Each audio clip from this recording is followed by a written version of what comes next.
నమస్కారం, welcome to our channel. 2023 సంవత్సరం ముగించుకొని 2024 సంవత్సరంలో అడుగుపెడుతున్న సందర్భంగా ఏ రాశి వారికి ఎలా ఉండబోతుంది, అంటే ద్వాదశ రాశుల వారికి ఎలా ఉండబోతుంది 2024లో అని మనకి తెలియజేయడానికి ప్రస్తుతం మనతో పాటు ముళ్ళపూడి సత్యనారాయణ మూర్తి గారు ఉన్నారు. వారితో మాట్లాడేద్దాం. నమస్కారం గురుగారు. నమస్కారం అమ్మా సుజన. గురుగారు, 2024 సంవత్సరంలో మిథున రాశి వారికి మొత్తం సంవత్సరాంతం ఎలా ఉండబోతుందో తెలియజేస్తారా? అద్భుతం, అత్యద్భుతం. మిథున రాశి వారికి రాజమకుటం అంటే అంత అత్యద్భుతంగా ఉందన్నమాట. మిథున రాశి నెంబర్ 1 లీడింగ్ పొజిషన్లోకి వచ్చేసారు ఈ మిథున రాశి వారు. కాకపోతే విశేషం ఏమిటంటే వాళ్ళకి సంతృప్తి ఉండదు. ఇది అంటే ఇంకా బాగుండాలా ఏదో వెలితి. ఇది మానవ సహజం. ఈ మిథున రాశి వారు దే ఆర్ బటర్ఫ్లైస్. అందుకని వాళ్ళ సీతాకోక చిలుకలు అనమాట. అందుకని క్యాటర్పిల్లర్ గొంగళి పురుగు నుంచి అందమైనటువంటి సీతాకోక చిలుక ఏ విధంగా వస్తుందో ఈ 2023 సంవత్సరంలో అనేకమైనటువంటి రుణ బాధలు, తర్వాత భర్త వల్ల బాధలు, అత్తల వల్ల బాధలు, ఈ బాధలన్నిటి నుంచి ఒక్కసారిగా విముక్తి వచ్చి బటర్ఫ్లై లాగా వచ్చేటటువంటి అత్యద్భుతమైనటువంటి నూతన ఆవిష్కారమే ఈ 2024 సంవత్సరం మిథున రాశి వారికి. అంత అద్భుతంగా ఉంటుందమ్మా. మరి ఈ రాశి వారిలో ఈ సంవత్సరాంతం ఆర్థికంగా ఎలా ఉండబోతుంది అనేసి అంటారు? వాళ్ళకేంటమ్మా, డబ్బుకు కొదవే లేదు మిథున రాశి వాళ్ళకి. ఆల్మోస్ట్ మన భారతదేశంలో ఉన్నటువంటి ఐఏఎస్ ఆఫీసర్లు, ఐపీఎస్ ఆఫీసర్లు అంతా మిథున రాశి వాళ్ళే. And top level software engineers, MNCs, ఫారిన్లో ఉన్నటువంటి వాళ్ళంతా మిథున రాశి వాళ్ళే. కాబట్టి ఈ మిథున రాశి వారికి డిసెంబర్ నెల 2024 సంవత్సరం 7వ తేదీన ధనం స్థానం అనేటటువంటిది దెబ్బ తగులుతుంది వాళ్ళకి. 100% ఇట్ ఈస్ ఏ ఛాలెంజ్ అనమాట. వీళ్ళంతా కూడా కంపేర్ చేసుకోవచ్చు. వీళ్ళ పేరు మీద ఉన్నటువంటి స్థలాలు అమ్ముతారు, రేట్లు రావు. ఆ తర్వాత వీళ్ళు కొంటారు, పనికి మాలిన స్థలాన్ని వేరే బ్రోకర్లు తీసుకొచ్చి అంటగడతారు, అది పెరగదన్నమాట. ఇట్లాంటి చిన్న చిన్న ఇవి తప్ప ధన ఆదాయ అవసరాలు, ధనాదాయ వనరులు వీళ్ళకి బ్రహ్మాండంగా ఉన్నాయమ్మా. మరి ఈ రాశి వారికి వృత్తి వ్యాపార పరంగా ఎలా ఉండబోతుంది అనేసి అంటారు? వృత్తి, ఉద్యోగ, వ్యాపార విషయాలలో మొత్తం వీళ్ళందరికీ కూడా అత్యద్భుతమైనటువంటి ప్రమోషన్స్తో కూడినటువంటి అందంగా ఉంది వీళ్ళ భవిష్యత్తు. కాబట్టి వీళ్ళకి ఎలా ఉంటుందండి అంటే, ప్రమోషన్స్ రానటువంటి వాళ్ళకి ఈ సంవత్సరం ప్రమోషన్స్ వస్తాయి. చాలామంది నా శిష్యుల్లో ఈ సాఫ్ట్వేర్ రంగంలో ఉన్నటువంటి వాళ్ళు, గవర్నమెంట్ హయ్యర్ లెవెల్ మేనేజ్మెంట్లో ఉన్నటువంటి వాళ్ళు, హయ్యర్ లెవెల్ ఆఫీసర్స్ అందరినీ నేను చూశాను. ఆల్రెడీ ప్రమోషన్స్ వచ్చేసినాయి. ఇక రానటువంటి వాళ్ళకి కూడా ఈ సంవత్సరం వచ్చేస్తాయి. ఆ విధంగా ఈ వ్యాపారస్తులు ఎవరైతే ఉన్నారో ఈ మిథున రాశి వాళ్ళకి, వాళ్ళు చక్కగా వాళ్ళకి మాటల తీరు చాలా బాగుంటుందన్నమాట. అందుకని ఆ మాటల తీరుతో వ్యాపారాన్ని దినదినాభివృద్ధిని చేస్తారు వీళ్ళు. అందుకని అన్ని వ్యాపారాలు కూడా చాలా బ్రహ్మాండంగా ఉంటాయమ్మా. అంటే ఎలాంటి వ్యాపారాలు ప్రారంభిస్తే వీళ్ళకి లాభాలు గడించే అవకాశం ఉంది అని అంటారు? ఇంతకుముందు వ్యాపారంలో ఉన్న వాళ్ళు ఎలా ఉండాలి అనేసి అని అంటారు? కరెక్ట్. మనకి ఈ యొక్క మిథున రాశి వారికి ఏప్రిల్ 22వ తేదీ వచ్చేంత వరకు లాభంలో గురుడున్నాడు. స్వీట్ షాపులు, ఆ తర్వాత హాస్పిటల్స్, ఆ తర్వాత ఈ యొక్క మెడికల్ షాప్స్, ఇటువంటి వ్యాపారాలన్నీ కూడా మంచి లాభాన్ని తీసుకొచ్చినాయి. అలాగే మనకి ఈ యొక్క 30 నవంబర్ 2024 సంవత్సరంలో ఈ శుక్రుడి యొక్క సంచారము మనకి మీనరాశిలో రాహుతో కలిసి ఉన్నాడు. సో ఈ యొక్క డిపార్ట్మెంటల్ స్టోర్సు, ఫుడ్ ఇండస్ట్రీస్, తర్వాత వైన్ షాప్స్లు, రెస్టారెంట్స్, పబ్స్, ఇలాంటి బిజినెస్లు అన్నీ కూడా, టెక్స్టైల్ ఇండస్ట్రీ అన్నీ కూడా ఇటువంటి వ్యాపారాలు వీళ్ళు స్టార్ట్ చేసుకోవచ్చు. అదేవిధంగా రియల్ ఎస్టేట్ రంగం వాళ్ళు ఉంటారు, లేఅవుట్స్ అన్నీ కూడా వేసుకోవచ్చు. ఒక్క డిసెంబర్ నెలలో అప్పుడు మాత్రం కొంచెం జాగ్రత్తగా ఉండాల్సినటువంటి సందర్భం. చిన్న చిన్న స్మాల్ స్కేల్ ఇండస్ట్రీస్ అన్నీ కూడా వీళ్ళు చిన్న చిన్న వ్యాపారాలన్నీ కూడా బ్రహ్మాండంగా చేస్తారమ్మా. మరి ఈ రాశి వారిలో రాజకీయ రంగాల వారికి ఎలా ఉండబోతుంది అంటారు? రాజకీయ రంగంలో వీళ్ళు రాణిస్తారు.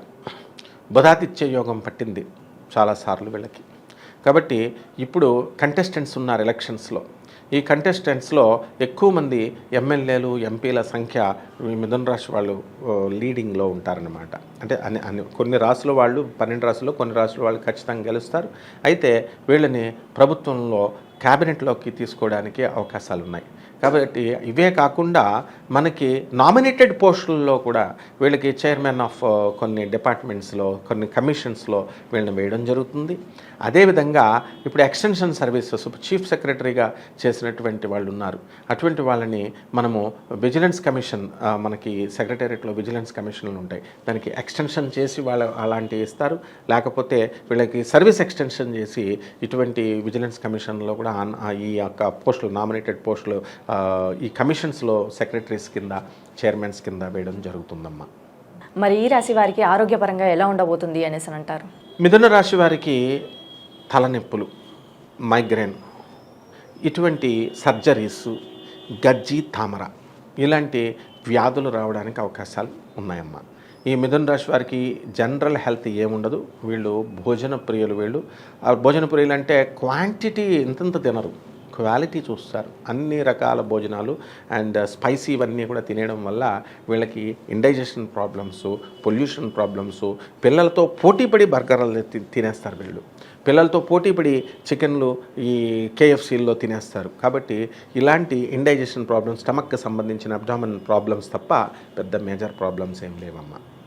మరి వీరికి కుటుంబ పరంగా ఎలా ఉండబోతుందంటారు? కుటుంబం నుంచి వీరికి సపోర్ట్ లభించే అవకాశం ఉంది అంటారా? ఫుల్ సపోర్ట్ ఉంది. అయినా సరే వీళ్ళు సపోర్ట్ లేదు అని భర్తల్ని వేధిస్తూనే ఉంటారు. ఫుల్ కంపల్సరీ ఆడబడుచుల సపోర్టు, అత్తల సపోర్టు, ఆడబడుచుల సపోర్టు ఉంది. అయినా సరే నాకు ఏదో లేదు అనేటటువంటి అసంతృప్తి. వీళ్ళ ఈ యొక్క తల్లిదండ్రులని ఎక్కువగా చక్కగా చూసుకోవాల్సినటువంటి అవసరం ఉంది. మిథున రాశి వాళ్ళ తల్లిదండ్రుల పైన నిర్లక్ష్య స్వభావం, ఫ్రెండ్స్తో వీళ్ళ తిరుగుతూ తల్లిదండ్రుల మాట వినకుండా ఇలా చేస్తూ ఉంటారు. మరి అటువంటి వాళ్ళకి నా పేరుకు మాత్రం మిథున రాశి వాళ్ళ తల్లిదండ్రులను బాగా చూస్తారు ఆడవాళ్ళు అని అంటారు. కానీ వాస్తవం దృష్టిలో నేను చూశాను, వాళ్ళు మిథున రాశి వాళ్ళు అత్తామామల్ని, వాళ్ళకి ఫ్రెండ్స్తో ఎక్కువ టైం స్పెండ్ చేసి తల్లిదండ్రులని, పాపం చిన్నప్పటి నుంచి పెంచినటువంటి తల్లిదండ్రులని చూడడంలో వీళ్ళు నిర్లక్ష్యం చేస్తూ ఉంటారమ్మా. మరి విద్యార్థులకి విదేశాలకి వెళ్ళాలి అనుకునే వారికి ఎలా ఉండబోతుంది అంటారు?